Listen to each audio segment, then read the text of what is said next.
Hello and welcome. Today I'll be talking about books with my very mediocre art, and the books that I will be talking about are 2020 or have already come 2020 releases that are also on my TBR.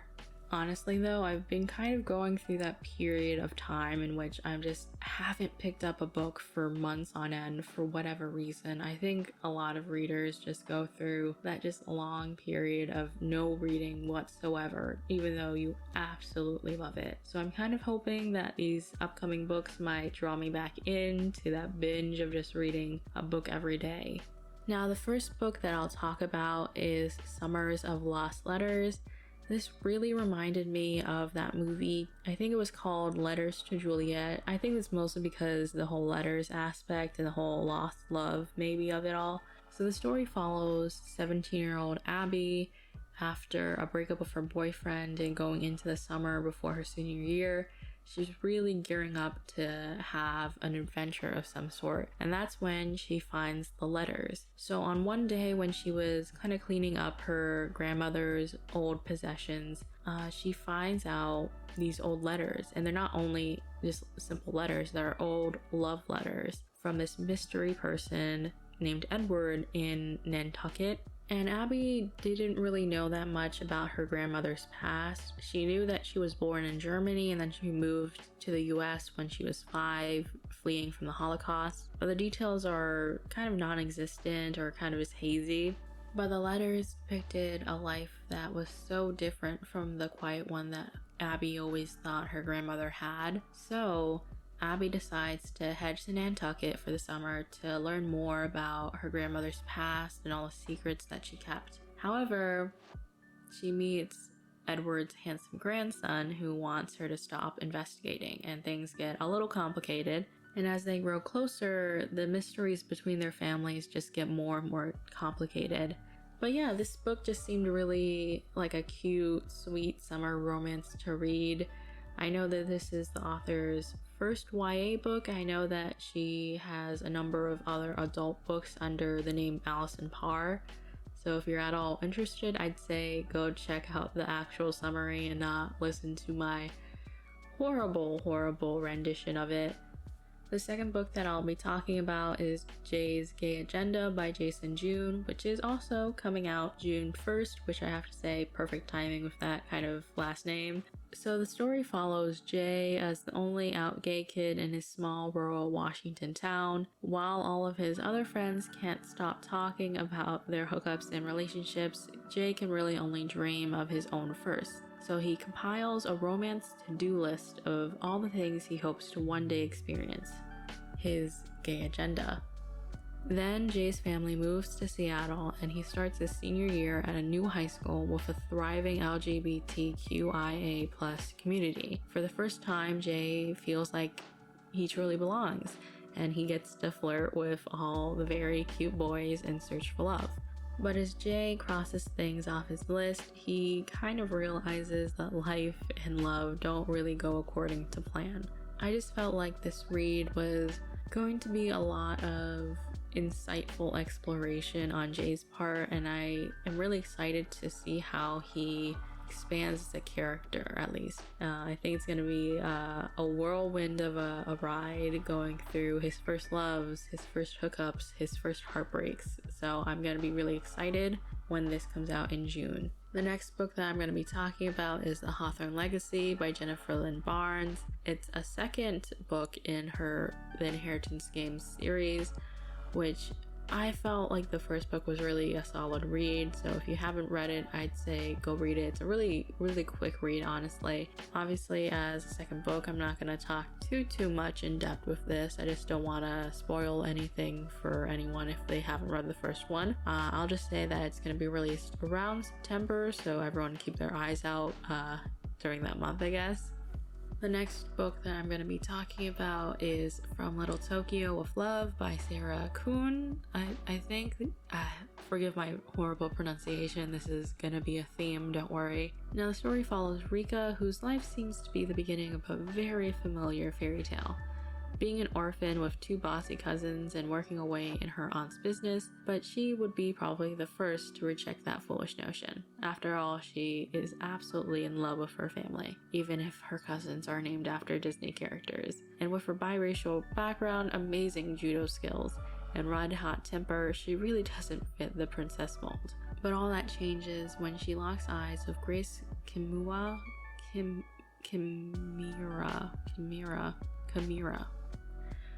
Again, pronunciation has never been my strong suit, I will say.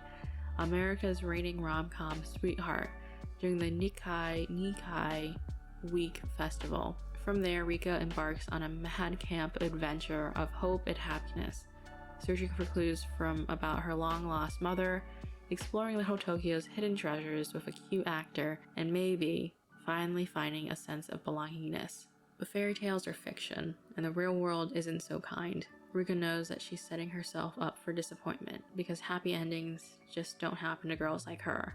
This book just seemed like a really cute and fun read. It kind of explores identity and your family and where you come from and where you kind of fit in the world, right? And it's always great to see, Asian American representation and having that story explored. I believe this book releases around May, so I'll definitely be keeping my eyes out for this one. So the next book that I'm going to be talking about is The Daughter of Sparta by Claire M. Andrews. Now this story focuses on 17-year-old Daphne, who has spent her whole life trying to be accepted by the people of Sparta. But an unexpected encounter with the goddess Artemis kind of upends that whole goal in her mind. Artemis essentially says, you have to find these 9 mysterious items and bring them back to Mount Olympus because someone stole them, or your brother's life is gonna be forfeited, I guess. So now she's kind of being forced by Artemis to find these 9 items, and she has to be accompanied by her twin brother Apollo, of course. Now Daphne has to go through this whole journey to save the gods, essentially, because without the 9 mysterious items, the gods' powers will fade and all of humanity will descend into chaos.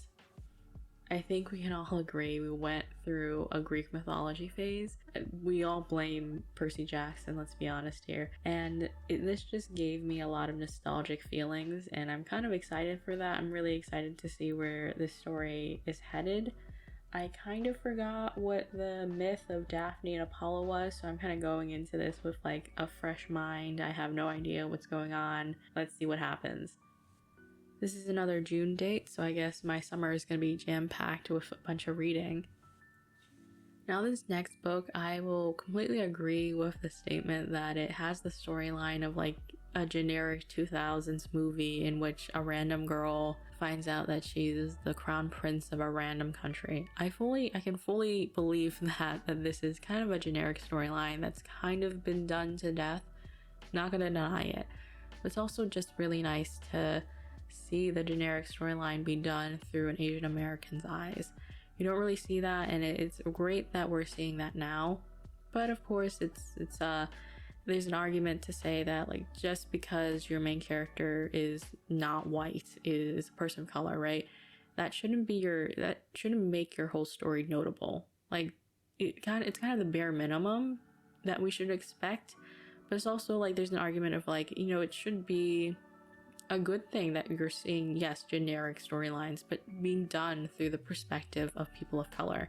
That's definitely an argument too. I think it's a mixed bag, right? But I think we all agree it's always nice to see more representation, especially in books. Now I've essentially just been ranting for a couple minutes, so let me just like say what the book I'm talking about even is. So the book that I'm talking about is Tokyo Ever After by Emiko Jean. I'm sorry if I'm pronouncing your name wrong. This is just a normal thing. I can't pronounce anything to save my life, honestly. Now the story follows Azumi Takanaka, who has never really felt like she fit in. It isn't easy being Japanese American in her small, mostly white, northern California town. Raised by a single mother, it's always been Azumi, or Izzy because it's easier this way, and her mother against the world. But then Izzy discovers a clue to her previously unknown father's identity. And he's none other than the Crown Prince of Japan, which means outspoken, irreverent Izzy is literally a princess. In a whirlwind, Izzy travels to Japan and meets the father she's never known and discovers a country she's always dreamed of. But being princess isn't all ball gowns and tiaras. There are conniving cousins, a hungry press, and you get it, but handsome bodyguard who just might be her soulmate. And thousands of years of tradition and customs to learn practically overnight. Izzy soon finds herself caught between worlds and between versions of herself. Back home, she was never American enough. In Japan, she must prove she's Japanese enough. Will Izumi, again, don't trust my pronunciation on anything. Will Izumi crumble under the weight of the crown, or will she live out her fairy tale happily ever after? Now, from that storyline, you kind of see where I was getting at. It definitely has that kind of feel, that late 2000s movie feel, if you know what I mean. I feel like it's going to be really interesting, especially since it's set in Japan, and we get to experience all that culture kind of clashing, and the whole conflict of Izzy kind of feeling like she's not American enough, but is she Japanese enough, and that whole identity crisis is going to be really interesting to read. And I'm gonna really love this book, honestly. I mean, I'm always a sucker for a good romance, a good my baseline reading mood is like rom-com all the way. I don't know why. It's just easy. Like, I know what's gonna happen, but it's just nice to not have to deal with it and just enjoy the characters. I mean, I could just be a really lazy person too. Who knows? But I believe this is also a May release date, so I'm gonna be really excited this month, I guess. The next book just seems like an honest, fun ride with a bunch of really sweet characters, funny storyline, and the book is The Jasmine Project by Meredith Ireland. Now, I feel like this is just going to be really fun. So the storyline follows Jasmine Yap. Jasmine Yap's life is great. Well, it's okay. She's about to move in with her longtime boyfriend, Paul, before starting a nursing program at community college, all of which she's mostly wants. But her stable world is turned upside down when she catches Paul cheating. To her giant, overprotective family, Paul's loss is their golden ticket to show Jasmine that she deserves much more. The only problem is, Jasmine refuses to meet anyone new. So, what if the family set up a situation where she wouldn't have to know? A secret Jasmine project. The plan is simple. Use Jasmine's graduation party as an opportunity for her to meet the most eligible teen bachelors in Orlando. There's no pressure for Jasmine to choose anyone, of course, but the family hopes their meticulous, curated choices will show Jasmine how she should be treated, and maybe one will win her heart. But the family fighting for their favorites, bachelors going rogue, and Paul wanting her back, the Jasmine project may not end in love, but total heartbreaking disaster. Now, that just seems like a fun ride, right? And sadly, I have to wait a couple months for that because it's releasing in September. So I guess I have to wait for the whole family fighting over their favorites, which I just think is going to be so funny. Last but definitely not least is XOXO by Alexi O. Hopefully I'm saying that correctly, sorry if I'm not, which follows cello prodigy Jenny, who has one goal: to get into a prestigious music conservatory. However, she ends up meeting mysterious and handsome Jae-woo in her uncle's Los Angeles karaoke bar. It's clear that he's the kind of boy that would uproot her careful plans, but in a moment of spontaneity, she allows him to pull her out of her comfort zone for one unforgettable night of adventure, before he disappeared without a word.